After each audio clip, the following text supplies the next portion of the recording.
Hello friends, हमारे video में पुनः आप लोगों का स्वागत है। दोस्तों, आज मैं अपने वीडियो में आप लोगों को जो टॉपिक पढ़ाने के लिए आया हूं, उस टॉपिक का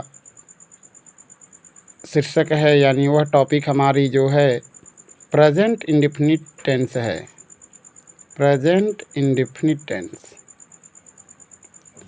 लेकिन दोस्तों, हमने अपने पिछले वीडियो में आप लोगों को इस टेंस के साधारण वाक्यों के बारे में पढ़ाया था। लेकिन दोस्तों, आज मैं आप लोगों को इसी टेंस के नकारात्मक वाक्य के बारे में पढ़ाने वाला हूं।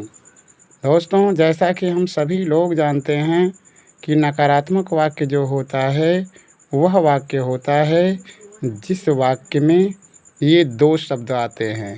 पहला शब्द उस वाक्य में ये नहीं शब्द हो और दूसरा जो होगा वाक्य में वह कभी नहीं। दोस्तों, ये नहीं और कभी नहीं जो हैं ये नकारात्मक वाक्य की पहचान है। दोस्तों, जैसा कि हमने आपसे कहा है कि आज मैं आपको प्रेजेंट इंडेफिनिट टेंस के नकारात्मक वाक्य के बारे में पढ़ाने वाला हूं। तो दोस्तों, सबसे पहले हम रूल्स जानते हैं, सबसे पहले हम नियम जानते हैं। दोस्तों, सबसे पहला हमारा नियम आपके लिए होगा कि यदि वाक्य के बीच में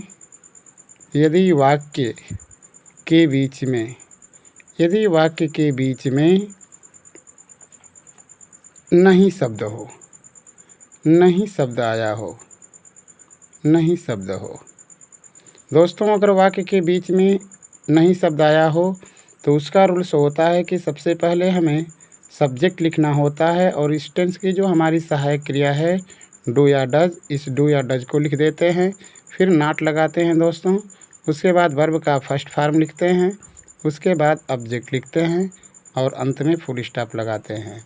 अब रह गई बात इसके बारे में कि डू और डज, ये इस टेंस यानी प्रेजेंट इंडेफिनिट टेंस की ये डू और डज हेल्पिंग वर्ब है। इसलिए आपको ध्यान देना होगा नोटेबल पॉइंट में कि अगर आपका सब्जेक्ट ही होगा, सी होगा, नाम होगा, एक वचन की संज्ञा होगी, एक वचन की संज्ञा, तो इनके साथ दोस्तों आपको कन्फर्म होना है कि आपको डज का प्रयोग करना है। किसके किसके साथ? ही के साथ, सी के साथ, नाम के साथ और एक वचन की संज्ञा के साथ डज लगाना है। शेष जो बचे हुए आपके कर्ता हैं, जैसे आई हुआ, वी हुआ, यू हुआ, दे हुआ, बहुवचन हुआ, इनके साथ हम सहायक क्रिया डू का प्रयोग करते हैं। दोस्तों, इस डू और डज को आपको हमने बता दिया कि किसके साथ में हम डू का प्रयोग करते हैं और किसके साथ में डज का प्रयोग करते हैं। दोस्तों, अब चलते हैं उदाहरण पर। अब हम उदाहरण देखते हैं कि उदाहरण में हम इन क्रियाओं का यानी इन सहायक क्रियाओं के द्वारा किस तरीके से वाक्यों का अनुवाद बनाते हैं, नकारात्मक वाक्यों का। जैसे मैं दोस्तों एग्जाम्पल ले रहा हूँ। जैसे अगर कह दिया जाएगा कि राम अपने भाई को नहीं पढ़ाता है, नहीं पढ़ाता है। दोस्तों, इस वाक्य के बीच में नहीं हो गया और वाक्य के अंत में जैसा कि इस टेंस प्रेजेंट इंडेफिनिट टेंस का पहचान हमको दिख रहा है, ता है, ती है, ते हैं।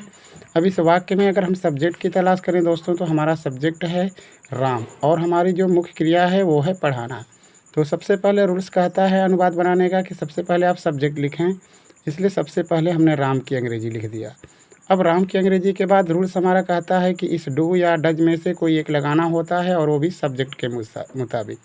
नोट में मैंने आपको लिखा है कि ही, सी, नाम और एक वचन का होगा तो डज लगाना है। चूँकि राम किसी व्यक्ति का नाम है इसलिए हम इसके साथ क्या लगा देंगे? डज लगा देंगे और डज के बाद नॉट लिख देंगे। अब क्या लिखना है दोस्तों? हमें वर्ब का फर्स्ट फॉर्म पढ़ाना। पढ़ाना की अंग्रेजी जैसा हम सभी जानते हैं कि टीच होता है। और बच गया हमारा कर्म। अब तो कर्म हमारा क्या बचता है? अपने भाई को। राम नाम है इसलिए इस अपने की अंग्रेजी को हम हिज लिख देंगे और हो जाएगा दोस्तों ये ब्रदर, यानी Ram does not teach his brother. जैसे कह दिया जाएगा वे मुझे नहीं बुलाते हैं, वे मुझे नहीं बुलाते हैं। इस वाक्य में भी देखिए दोस्तों नहीं शब्द आया, क्रिया हमारी बुलाना है, कर्ता हमारा वे शब्द है। इसलिए जब इस वाक्य का अनुवाद बनाएंगे तो सबसे पहले हम कर्ता वे की अंग्रेजी लिख देते हैं, यानी वे की अंग्रेजी दे होता है और दे के साथ जैसा कि आप जानते हैं कि लिखा गया है कि अगर हमारा सब्जेक्ट आई होगा, वी होगा, यू होगा, दे होगा या कोई बहुवचन का होगा तो उसके साथ हमें डू का प्रयोग करना है। इसलिए अब हम बिना सोचे समझे इस दे के साथ में डू नॉट का प्रयोग कर लेंगे। और बुलाना का अंग्रेजी है कॉल। और यहाँ पे दोस्तों देख रहे हैं मुझे, यह जो मुझे शब्द है दोस्तों, यह हमारा ऑब्जेक्ट है। इसलिए यह शब्द जो है आई से रिलेटेड है। इसलिए आई का जो ऑब्जेक्ट होता है दोस्तों, सभी आप जानते हैं कि आई का ऑब्जेक्ट हमारा क्या होता है, मी होता है। एक और अनुवाद लेते हैं दोस्तों, जैसे कह दिया जाएगा मीरा अपना कार्य नहीं करती है, नहीं करती है। मीरा अपना कार्य नहीं करती है। दोस्तों इस वाक्य में हमारा सब्जेक्ट है मीरा, क्रिया है करना और कर्म है आपका अपना काम। अनुवाद बनाते समय हमने मीरा की अंग्रेजी लिखा, मीरा हो गया, और जैसा कि हम जानते हैं कि इसके साथ डज लगेगा, इसलिए मीरा डज नॉट हो गया। अब क्या हुआ दोस्तों, करना की अंग्रेजी, करना हम जैसा कि जानते हैं डू मिस करना वर्ब है ये डू। अब रह गया अपना कार्य, अपना कार्य नहीं, मीरा अपना कार्य नहीं करती है। इस कंडीशन में ये देख रहे हैं कि कर्ता आपने लिखा, फिर डज नॉट लिखा, फिर डू हो गया, और मीरा चूँकि लड़की है इसलिए उसके लिए अपना का अंग्रेजी क्या लिख देंगे, हर, और कार्य की अंग्रेजी क्या हो जाएगा, वर्क, यानी Meera does not do her work. अब हमें दोस्तों पढ़ना है कि अगर वाक्य में नहीं न हो करके अगर कभी नहीं आ जाता है, दोस्तों आपको ये बात ध्यान रखनी है कि वाक्य में अगर कभी नहीं शब्द आता है तो उस वाक्य का अनुवाद बनाते समय आपको इन सहायक क्रिया डू या डज के साथ नॉट का प्रयोग नहीं करना होगा। अगर वाक्य में कभी नहीं आ जाता है तो इस कभी नहीं की एक एक्चुअल स्पेलिंग जो होती है, अंग्रेजी जो होती है, वो नेवर होती है। इसलिए अगर वाक्य में कभी नहीं शब्द आए तो आपको ध्यान रखना है कि हमें इस डू या डज का प्रयोग नहीं करना है। डू और डज का प्रयोग हम नहीं करेंगे, सीधे हम इस कभी नहीं की अंग्रेजी क्या लिख देंगे दोस्तों, नेवर लिख देंगे। ठीक, इसका रूल्स ये होता है दोस्तों कि अगर कभी नहीं अगर वाक्य में अगर आता हो तो सबसे पहले हमें सब्जेक्ट लिखना है, सब्जेक्ट के बाद इस कभी नहीं की अंग्रेजी तुरंत हम सब्जेक्ट के बाद नेवर लिख देंगे। उसके बाद हमें लिखना है वर्ब का फर्स्ट फॉर्म या फर्स्ट फॉर्म में यस या ईएस, और उसके बाद दोस्तों कर्म हमें लिख देना है यानी ऑब्जेक्ट। ध्यान दें, वाक्य में कभी नहीं होने पर हमें डू या डज के साथ नॉट का प्रयोग नहीं करना है, सीधे हमें कभी नहीं की अंग्रेजी क्या लिखनी है, नेवर लिखनी है। नियम आपको हमने नीचे लिखा है, अनुवाद बनाते समय सबसे पहले हम सब्जेक्ट लिखेंगे, सब्जेक्ट के बाद कभी नहीं की अंग्रेजी नेवर लिखेंगे, उसके बाद वर्ब का फर्स्ट फॉर्म लिखेंगे या तो फर्स्ट फॉर्म में एस या एस जोड़कर लिखेंगे। जैसे अगर कह दिया जाएगा वह मेरी मदद, वह मेरी मदद कभी नहीं करता है, वह मेरी मदद कभी नहीं करता है। दोस्तों ये वाक्य है वह मेरी मदद कभी नहीं करता है। इस वाक्य में आ गया हमारा शब्द कभी नहीं, सब्जेक्ट हमारा है वह, क्रिया हमारा है मदद करना।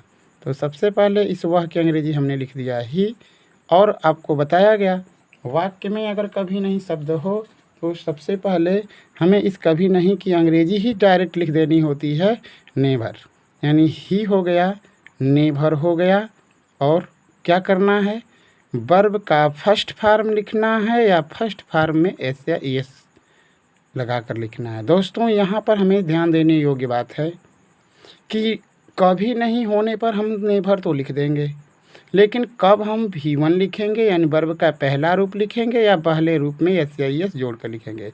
दोस्तों यह जो नियम है ये चला जाता है साधारण वाक्य की तरफ। आप ज़रा साधारण वाक्य के नियम में देखेंगे तो मैंने आपको बताया है कि वर्ब का फर्स्ट फॉर्म जब भी कभी लिखा जाता है तो बहुवचन कर्ता के साथ लिखा जाता है। अब वर्ब के पहले रूप में एस या एस जोड़ कर लिखा जाता है। कब लिखा जाता है, जब हमारा सब्जेक्ट जो होता है एक वचन का होता है। तो दोस्तों उसी साधारण वाक्य के नियमों को हमें यहाँ पे फॉलो करना होगा। जैसा कि हमने वह की अंग्रेजी लिख दिया ही और कभी नहीं की अंग्रेजी लिख दिया नेवर। अब हमें ध्यान देना है कि अब हमें वर्ब में V1 लिखें या V1 में SAS। चूँकि हमारा सब्जेक्ट वह है दोस्तों, इसलिए हमें यहाँ पे लिखना होगा हेल्प में S जोड़ करके, क्योंकि हमारा सब्जेक्ट ही है। ही नेवर हेल्प्स, और हो गया दोस्तों। कर्म आपका है मेरी। मेरी का अंग्रेजी यहाँ पे क्या लिख देंगे आप? मी। अगर यही तो वाक्य दोस्तों अगर कह दिया जाता, ऐसा होता कि तुम मेरी मदद कभी नहीं करते हो, कभी नहीं करते हो। देखो ध्यान से देखिए आप, तुम मेरी मदद कभी नहीं करते हो। क्या बदला दोस्तों? हमने केवल सब्जेक्ट बदला है। इस कंडीशन में इस तुम की अंग्रेजी अगर हम लिखते हैं तो हमको यू मिलता है, और कभी नहीं की जैसा कि हम सभी अंग्रेजी जानते हैं कि कभी नहीं की अंग्रेजी हमारी होती क्या है? नेवर। इसलिए हमने क्या लिख दिया? नेवर। अब फिर वही बात है कि वर्ब का फर्स्ट फॉर्म लिखें या फर्स्ट फॉर्म में SAS जोड़ कर लिखें। तो दोस्तों आपको ध्यान रखना है, जो हमने आपको समझाया ऊपर बताया कि V1 आप नेवर के साथ तभी लगाएंगे जब आपका सब्जेक्ट ही, सी, नाम या एक वचन का होगा, और V1 में SAS जोड़कर आप तब लिखें जब आपका सब्जेक्ट आई, वी, यू, दे या कोई बहुवचन हो। इसलिए हम मदद करना का अंग्रेजी ओनली केवल हम हेल्प लिखेंगे, और मेरी की अंग्रेजी तो आपको पता ही है कि यहाँ पे हमें क्या लिखना है? मी लिखना है। दोस्तों एक और अनुवाद ले लीजिए। जैसे कह दिया जाएगा कि वे अपना कार्य पूरा कभी नहीं करते हैं। वे अपना कार्य पूरा कभी नहीं करते हैं। दोस्तों यहाँ पर भी देखें, वाक्य में कभी नहीं शब्द आ गया। हमारा सब्जेक्ट वे है, और वे की अंग्रेजी हम जैसा कि जानते हैं कि दे होता है। कभी नहीं की अंग्रेजी पुनः हम इसमें भी नेवर ही लिखेंगे। अब बच गया करना। करना की अंग्रेजी डू। अब हमें देखना है कि क्या हमें उस डू का पहला रूप लिखना होगा या उसमें SAS जोड़ कर लिखना होगा।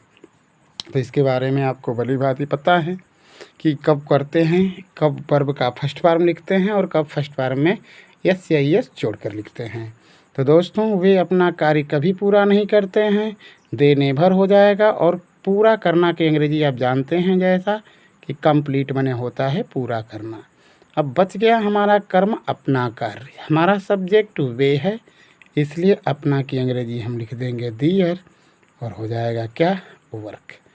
दे नेवर कंप्लीट दियर वर्क। दोस्तों इस तरीके से मैंने आपको इस प्रेजेंट इंडेफिनिट टेंस के नकारात्मक वाक्यों के बारे में पढ़ाया, और उम्मीद करते हैं दोस्तों कि ये नकारात्मक वाक्य आपको समझ में आ गया होगा। दोस्तों इसी के साथ मैं यहाँ पर अपना इस वीडियो को समाप्त करता हूँ। दोस्तों अगले वीडियो में मैं पुनः आपको इसी टेंस के प्रश्नवाचक वाक्यों को लेकर के आऊँगा।